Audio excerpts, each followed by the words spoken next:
Yeah, I just wanted to start with the picture for all those people online. And we're talking about sauntering through Italy, the whole brain hokey pokey, Ginger Rogers and T.S. Eliot. Yeah, and that's what I'll be sharing today. All right.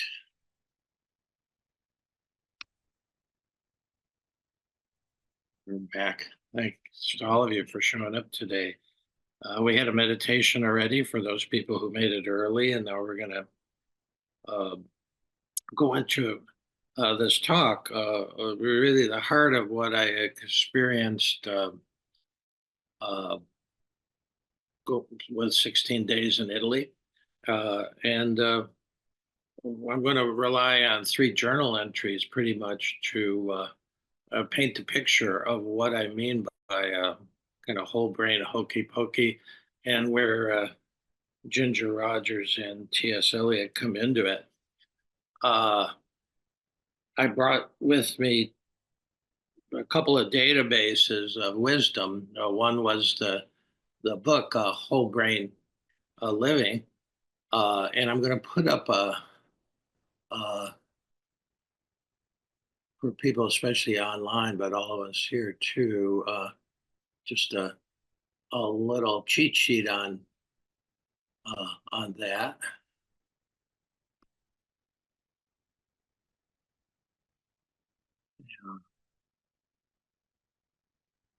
Especially for the people online or people who haven't read this book particularly. There's the book. Um, Whole Brain Living by Jill Bolte Taylor. And I spent about the last month before the trip reading and rereading that book and then doing a teaching on it about a month ago at the Dancing with Spirit. And this this little cut here will help you make sense. It helped me make sense of these 16 days. Uh, we all sort of had a sense, I think, maybe 40 years ago or so, that we had two hemispheres. Our brain was divided into two hemispheres, and that they were very different. And we had a sort of simplistic idea that the left brain was all about thinking, and the right brain was all about feeling. And it was a little, it wasn't wrong, but it was a little too simplistic. And uh, Jill Bolte Taylor is a neuroanatomist. She studies the anatomy of the brain, and just a short thing there. She one day before going into work at Harvard, working on the brain, she had a stroke and she lost her left brain. She gave a TED talk on it called "The Stroke of Insight." If you haven't seen it, it's worth seeing. 18 minutes. Still one. I think 24 million people have watched this particular thing where she explained what happened to her. But that was, some years ago, and and she came back from that. It took her 8 years to get her left brain back.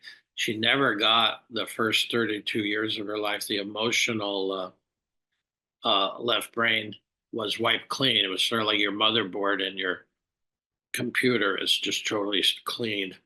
Uh, but so she's talking about, and this is a book written a few years ago, like I think in 2022, probably coming out of COVID.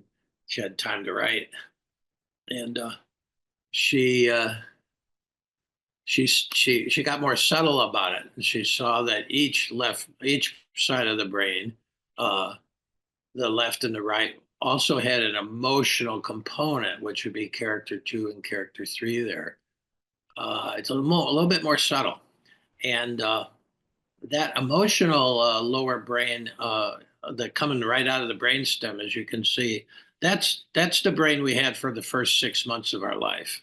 We didn't have the upper stuff, and most of us, most humans, don't have the full uh, upper higher brain in either side until you're in your 20s, which is why adolescents make such interesting mistakes, because that, as she says at one point, well, that we're thinking creature, we're feeling creatures that also can think, as opposed, it's totally flipping around the whole idea from the 17th century, ergo Cogito ergo sum. I think, therefore I am. There's in a lot of ways that that's a kind of distortion or a flipped out version of human being. She would say, "I feel," and then sometimes I can think, and thank goodness for both. Okay, but for the first 6 months, we were just an emotional, reactive brain on both sides, and it's actually the key to our survival. They're both about they're both about navigating that first 6 months where things happen that are painful, and and we have to try to get nurturance. We have to try to get what we need as a little infant. Yeah, it's not a place to live from as an adult. Uh, Now, below that is Jung's idea of a human being. Was Jung had this idea, uh, in the 30s and 40s, that human beings were not just thinkers, that we actually had these four archetypes. Archetype means it's in everybody. And he said we have a self, this kind of part of ourselves that feels separate, like here I am and you're out there in your squares. Uh, and this is the thinking part, and this is the part that turns thinking into doing. And that is what Joel Bolte Taylor calls the character one. It's the upper part of the left brain. And then he said there's another part of us called the shadow, and which is sort of a contracted an anxious part of ourself. That's anxiety lives here. Also, all those elements of pain and even trauma gets stored here. That's what the shadow is about. It's unseen. It's unconscious. And But this got us through childhood, and really it can be helpful because its main mission of both the shadow and the soul, the character three, is safety. Especially character two is all about keeping us safe. Now, character three, the soul, knows that you can smother yourself, and so that's why the character three is expansive and adventurous. To really live in terms of a full life, you have to break out of just kind of crouched position that is safe, but it's in the end, it's like a prison. So that's the soul. The soul is always expansive and curious. It wants to open up new territory. And then finally, the sage, character four, the upper uh, part of the right brain, is a place for unity, awareness, being. It's what we practice dropping into this part of our brain when we go into contemplation or meditation. He called that your true nature or your true self, as opposed to the separate self. So this actual brain anatomist has shown exactly what Jung had intuited, that we have. This is what she calls the we inside of me. And she said when two human beings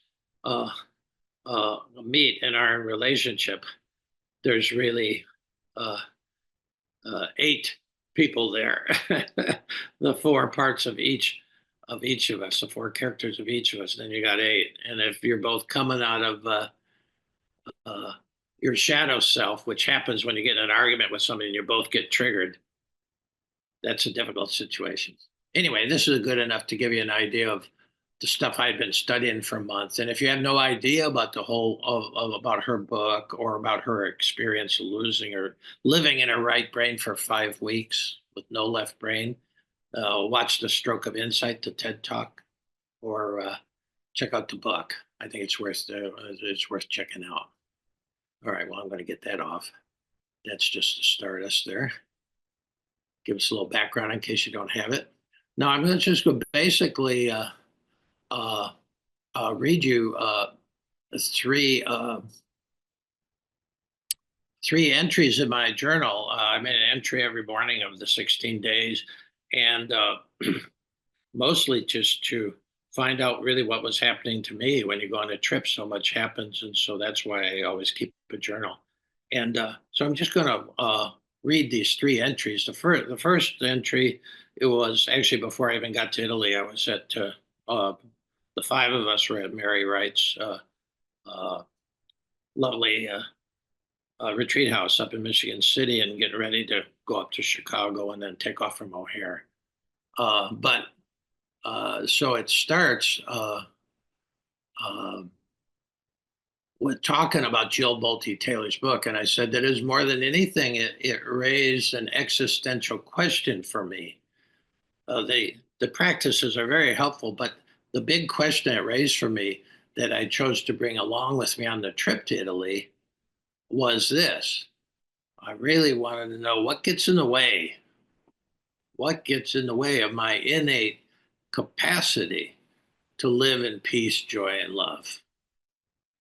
That's really the heart of what I was bringing. I was really interested into inquiring what gets in the way of my innate capacity to live in peace, joy, and love. You're not going to find peace elsewhere, or joy, or love. It's innate and it's in there. But what gets in the way of getting in touch with it, and what gets in the way of my ability to channel these energies, the energy of peace, joy, and love? What gets in the way of me, of my ability to channel these energies into the larger world? That's the question that I wrote on that first morning. And I've been working with a variation on that question. That's really the big thing. And I think she talks about what gets in the way. And I decided to live this question during the 2 weeks in Italy. And and that's really what I was journaling about.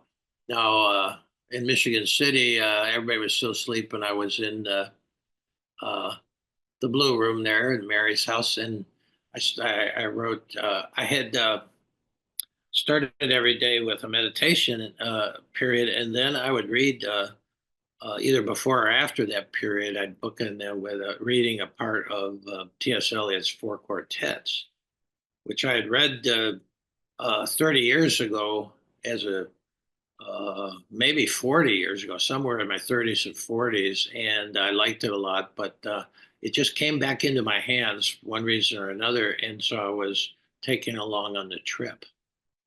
And I'm not going to talk much about Elliot today, but it was amazing how different it was 30 or 40 years down the line, where I'm 75, not 35 when I read it. And I noticed that it's Eliot's last work, and he was sort of his goodbye to poetry. He was an older man by that time.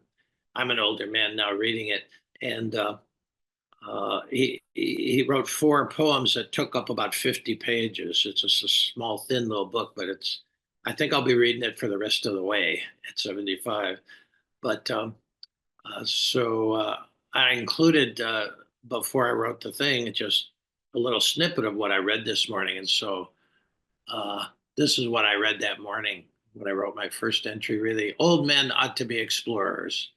And I'd say old human beings, not just men, but, he was writing from his point of view. Old men ought to be explorers.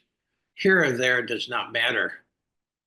We must be still and still moving into another intensity for a further union, a deeper communion.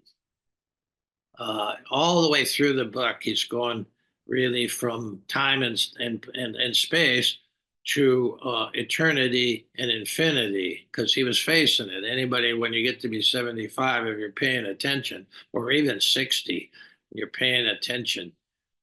You start to, if you're lucky, you start to think of these things. And time and space live in the left brain. Eternity and infinity and expansion live in the right brain, and we need both. But he says old men ought to be explorers. Here and there does not matter. We must be still and still moving into another intensity for a further union, a deeper communion. Those lines really caught me. So then I wrote, after immersing myself in whole grain living for a month before the trip, I decided to call my whole grain Fred and Ginger. Fred is my left brain and Ginger's my right brain. Unbeknownst to me, they have been in an eternal dance for all of my 75 years. If you ever come to Loose Leaf Hollow, and it's oftentimes not seen by people who've been here many times, but up high above on a kind of ledge in here, there's a couple of dancers, a taller man and uh, a smaller woman. Uh, and There's sort of something I got from a sister Loretto, uh, through Jeannie Duber. I got it from her. And I call that Fred and Ginger. I brought it into my seventh grade class one time to talk to them about the dance, that life is really a dance. And I said, "This is Fred and Ginger." And they had no idea who they were. They called them Mr. and Mrs. Gumby, because they had no, so I got some of them to watch Top Hat, especially the girls who were into the dance club. I said, "You don't know Ginger?" And Fred, no, no. I said, "Well, watch Top Hat." Well, they were thrilled by it. Fred is made up of the thinking part of my left brain. Character one, as Joe would call it, who I call either Sarge or Shep, depending on how hard or soft its voice is. One of the things Jill Bolte Taylor does in the book that at first I thought was a little corny. She names these four parts of her brain, has nicknames for them. And I thought that was sort of corny until I really started reading through it and these names start coming to me. My character one, my upper left brain, either for a long time was just a top sergeant who was just giving me orders to shape up and get going and, push, push, push. And just 50 years of meditation sort of mellowed that out a little bit. And when that voice is up, I know it's the Sarge talking to me. Push, push. You're never good enough. Shape up. But I have another. It's sort of a bipolar kind of voice in my head. And Shep is short for shepherd, and it's a kinder voice and a softer voice, and it's telling me to do different things. My left brain emotional part, my character two, I call Smokey, as in Smoking the Bear. It's a part of me that's always trying to keep me safe. Smokey's also contains all my shadow experience. That is, by nature, Smokey, it's like being in a room of smoke. You can't see it. And the shadow experience holds all my wounds and trauma from this life, and perhaps even from previous lives. When some encounter or event occurred and it feels like smoke coming in and out of my ears I had these moments in Italy where something happened. It was like, Smokey was triggered. It's whenever we're triggered, it's that part of the brain. And that's a tip off that you've been triggered, and that then you got a choice of whether you're going to keep rolling with it, more and more smoke, or whether you address the situation. The center part of this talk, hopefully, will be talking about the practices. What do you do when you're triggered? What do you do when your right brain's in the reactive mode? And then you lose the ability to think, or you lose any access to the right brain, and it's that emoji that goes, yeah, I have that. That happened on the trip, but I had some sense of what to do about it, where I didn't let something happen on the first day of the trip wipe out the next 3 days. So that's Fred. Ginger is my whole right brain, and it's made up of two characters. Character three, my emotionally curious and adventurous nature, who I call Flo, and my character four, which is my wisdom nature, the upper right brain, who I call Gracie. So I really identified, the we inside of me. And again, I thought the nickname was sort of corny, but now I have a kind of personal experience. I can talk to Smokey, I can talk to Sarge or Shep, and I recognize Flo and Gracie. And my experiment in this pilgrimage to Italy was simply this: to give free rein to Ginger, Flo, and Gracie, that part of my nature, and let Fred, Shep, Sarge, and Smokey take a vacation for a couple of weeks. And I said, well, look, I'll call on you if I need you, but mostly just, chill out. Uh, Letting Fred take a break meant lowering the volume on all the voices of control, judgment, time and counting, especially counting the costs. I had Elizabeth, I gave her my credit card and had her pay for everything and I said, I don't want to see any receipts because there's so much counting that goes on there that, and sometimes you need to do it, and for survival purposes, but I don't want to look at the receipts. I'm just going to eat the risotto. And all the boy, and also, not only the Sarge and Shep idea of control, that's where control comes. Judgment, comparison, time, counting, because time is counting, of course. Counting the costs, counting, how many steps you did in the day, all that kind of stuff. That's all upper left brain. But then all the voices too of the lower right brain, which are worry, anxiety, and reactivity, that so often drown out the eternal whispers of the right brain. See, the whispers from the right brain, and I do call them whispers, are about peace, joy, wisdom, compassion, and love, which I feel and really the monastic traditions, the mystical traditions, and all the things, they say, hey, this is your birthright. They're there. Peace, joy, wisdom, compassion, and love. The big five, I call it. Uh, they're there.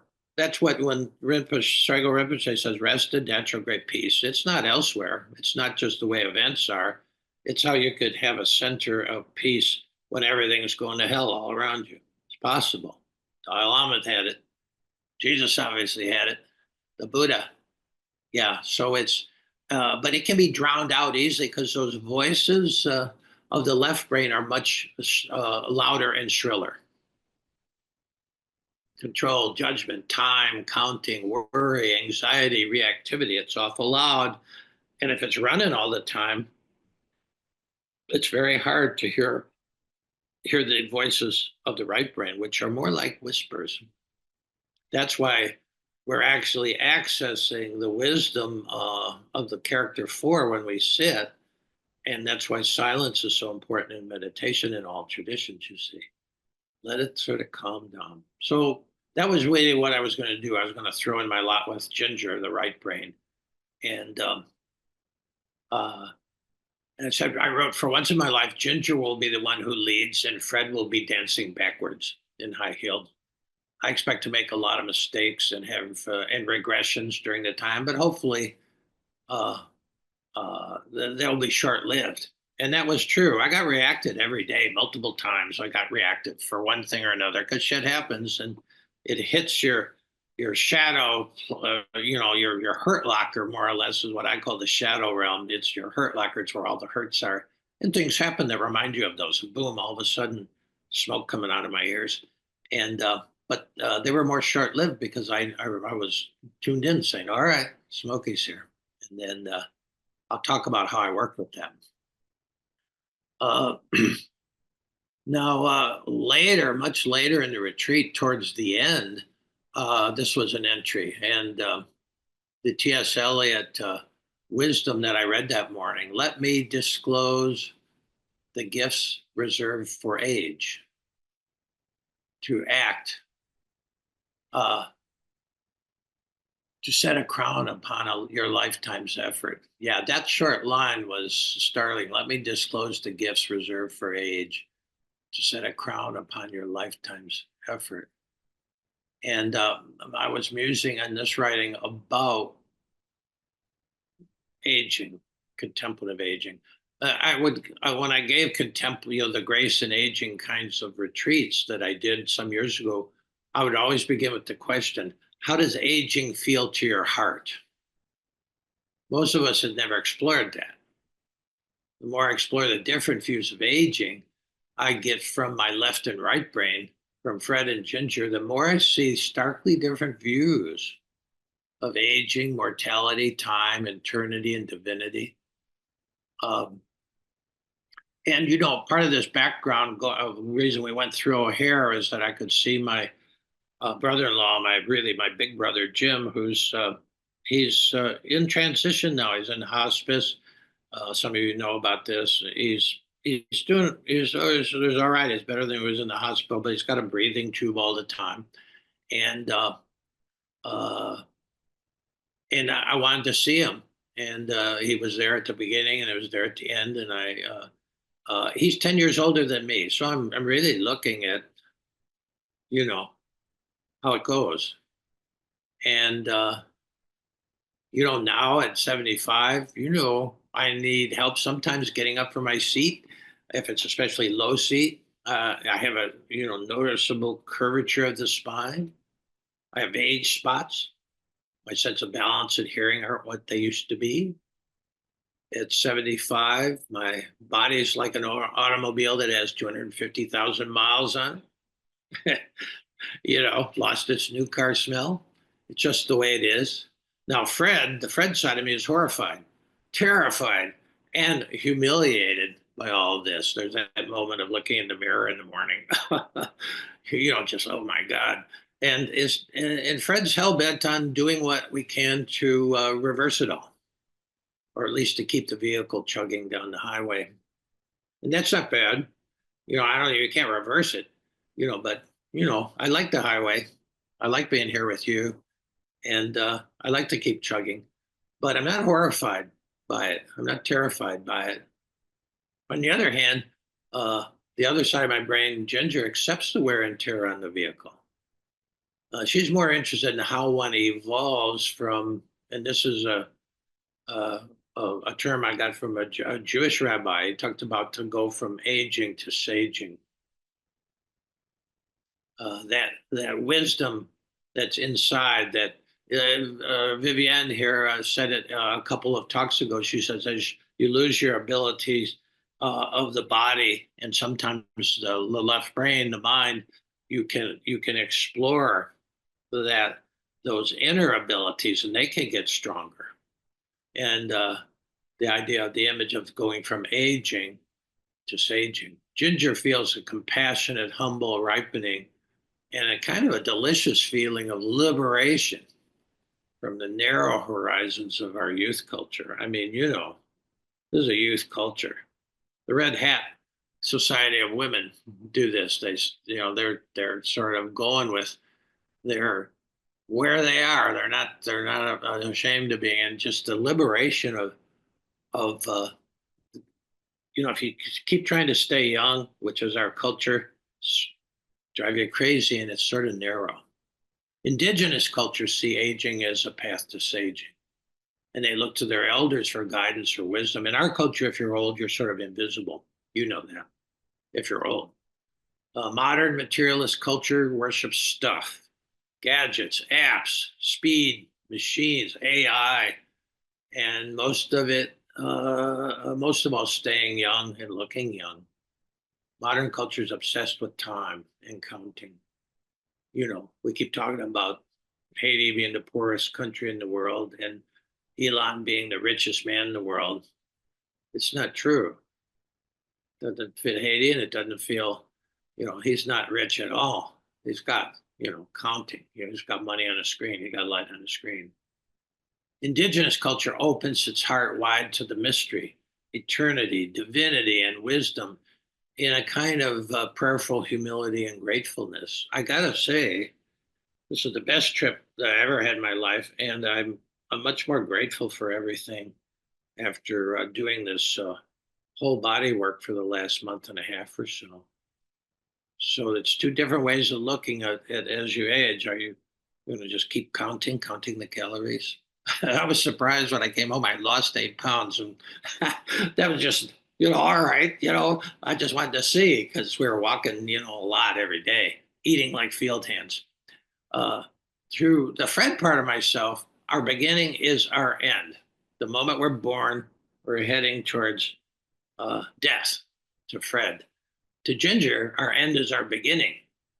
So at 75, I'm feeling each moment depends on which channel I'm tuned into at the moment. And I really still drift back and forth a lot. the essence of spiritual practice is to know all four channels exist for a purpose and to learn how to tune into them, to channel that moment, to tune into the channel that that moment requires. So, how do you do that? How do you do that? Tune into the channels in the moment. I'm skipping here because of time, and I want to actually talk about the brain huddle, which is the ultimate practice she talks about. Whole brain living can be a beautiful dance between Fred and Ginger. The question is who leads and when. For me, in this journey from aging to saging, the more I choose to let Ginger lead and Fred to follow, that's exactly what I was talking about. Until you make awareness your master and thinking the servant. So, not trying to get rid of my left brain, not trying to, no, it's beautiful. That's what wrote these words. It was a dance between Fred and Ginger to write, because words come out of the left brain. But to let Ginger lead more, my right brain to lead more, and Fred to follow. And I'm experiencing more of the energy of these things: peace, joy, wisdom, compassion, love flowing through me. And it's a choice, and the choice is always and forever yours. Uh, I put it in this image: the choice is between a Bataan death march or a cosmic dance with grace and mystery. The choice is yours. You know, a lot of people, you can see it in their face. It's a kind of this Bataan death march to, towards death. Well, it's your choice how you want to experience it. Now, I want to talk about her core practice in whole brain leading, which is the brain huddle. And huddle is like a football huddle. Uh, a situation arises. It could either be 4th and 2 inches or first and 10, but you huddle up. And so when you get, especially when you get reactive or you get just totally lost, you don't know what to do. She has this mnemonic, this BRAIN, which is, I love mnemonics because they help you remember what to do when you're freaking out. But and so it's kind of like a 5-step thing. Most of the time, just the first step worked for me, to be honest, on this trip for 16 days. I'd be triggered mainly. That's a good example. Something really pissed me off. I could feel the smoke coming out of my ears. And so the B step is to breathe. And that's one thing I wanted you to experience, or at least the first step. I'll talk about the rest of them, but to breathe. That's why I talked about breathing and meditation. But on the fly, when you're off kilter, when you've lost your center, and especially when you're reactive, and you're automatically blaming one of the other 4 members on the trip, or you're blaming the waiter, or you're blaming Air France, or whatever. I fell into all these things. I just remembered to take 90 seconds and breathe. And I want to show you the way I breathe, way I handled this, because her thinking is neuroanatomy, and actually it has to do with the chemical aspect of our brains. When we're in it, when we're triggered, chemicals start flowing into your bloodstream. Cortisol and adrenaline are 2 of them, but there's more. And Jill Bolte Taylor says, they actually can go through you in 90 seconds. If you can stop and breathe mindfully. We're bringing in the master Thich Nhat Hanh on this, of course, because that's the key to mindfulness. I was losing your mind. I was losing my mind on the Air France flight, and so I sat for 90 seconds. And for me, 90 seconds is 3 slow, mindful breaths. I breathe in through the nose, and the breath goes down the back of my throat, fills my lungs, and then actually fills my lower abdomen. And that's a slow, full breath. When I feel my abdomen at the full, I just pause there for 4 heartbeats, and then I exhale now through pursed lips, and the breath goes out. And I even sort of make sure that my belly is, all the air goes out. in mindfulness breathing, especially in the Hindus, that's you're taking the stale breath out. But that takes about 30 seconds. So when I do three of those kinds of breaths, I time myself in the beginning just to see what it was, what would 90 seconds be in mindful breathing. For me, it's the three slow, full breaths. So let's just pause with the words now and let's take uh, three slow, full breaths. You can do it any way you want. That's I was just showing you that's how I do it. So let's take 90 seconds, take a little break in the words, and try to experience three mindful breaths.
No, that's a way to reset everything.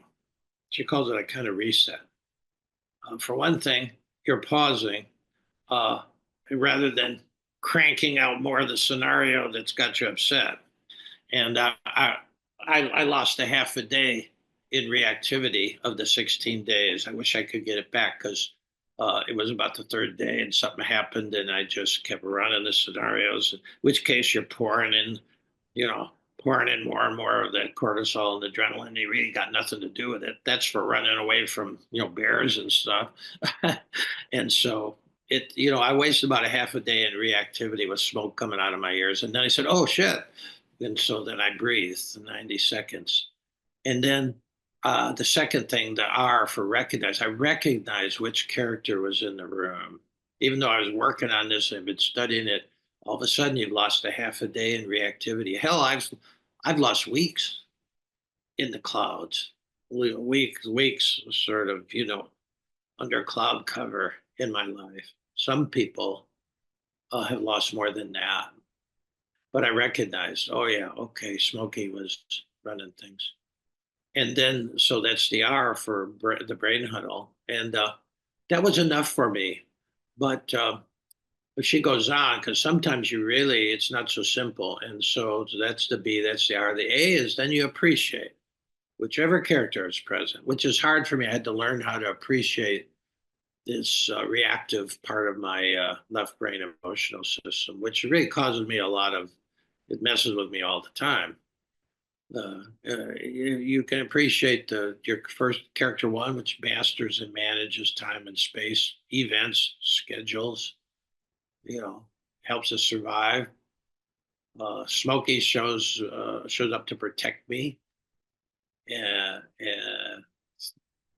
my character three embraces the sheer experience of existence, can savor it, and can play with it, and